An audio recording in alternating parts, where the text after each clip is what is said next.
Surprise! We have a new addition. We'd like to welcome our newest piggy family member, Paisley. So we actually adopted Paisley a little while ago on November 2nd, and we found her from a Craigslist ad, and we had to drive about 2 hours to get to the home of her old owners, but we thought it was definitely worth it because she was in quite a small cage and was alone. And the people had to rehome her because the child who previously owned her was experiencing some health problems, and they thought the guinea pig might be the cause. Even though she didn't have the best care, I could tell her old owners loved her very, very much.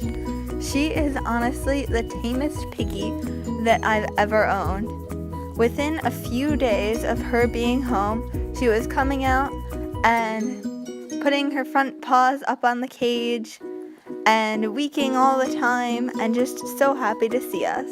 What's really cool is from the very beginning, she will just sit and let you pet her in the cage and just stroke her, and she really seems to enjoy it. As you can see, Paisley absolutely adores this cuddle cup. I think she likes them the most out of all of my piggies. She is just so cute. Paisley is a 2-year-old teddy guinea pig, and I haven't ever owned a teddy before her, but her fur feels so different. It's all coarse and really, really fluffy, of course. She reminds me of Nanny, who Carrie's little piggies owns. Of course, we did introduce her to Reese and Mocha. We waited the typical 3-week quarantine period and then introduced them.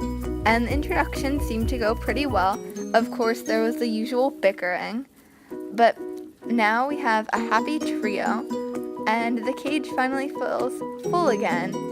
Paisley fits right in along with the gang because she adores food.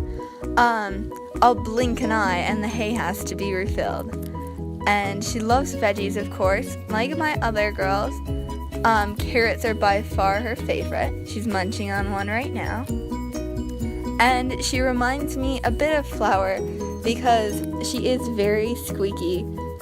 She's definitely made the other piggies a lot louder too as well, so we can definitely tell when they're hungry. And something really, really cool about Paisley that we just recently noticed is if you can see, half of her face is white and the other half is brown. So the eye on the white side of her face is blue, which let alone is cool, but then the other eye is just a normal black color. So we have a guinea pig with 2 different colored eyes. I just think that's really, really neat. And this is Paisley. Now, we weren't sure after Flower passed away if we were going to get a 3rd guinea pig, but when we saw Paisley's ad, it just seemed right. And we are so glad that we did adopt her. She is such a little joy in our lives, and she'll never replace Flower, but she is helping to fill that empty spot in the cage. Everything happens for a reason, so if Flower didn't go to the Rainbow Bridge, then we wouldn't have been able to save Paisley. Paisley's living a life of luxury here, and we're so excited for her to celebrate her first Christmas in the fur family. So thank you guys for watching. I hope you enjoyed meeting our new family member, and don't forget to comment, rate, and subscribe. Bye!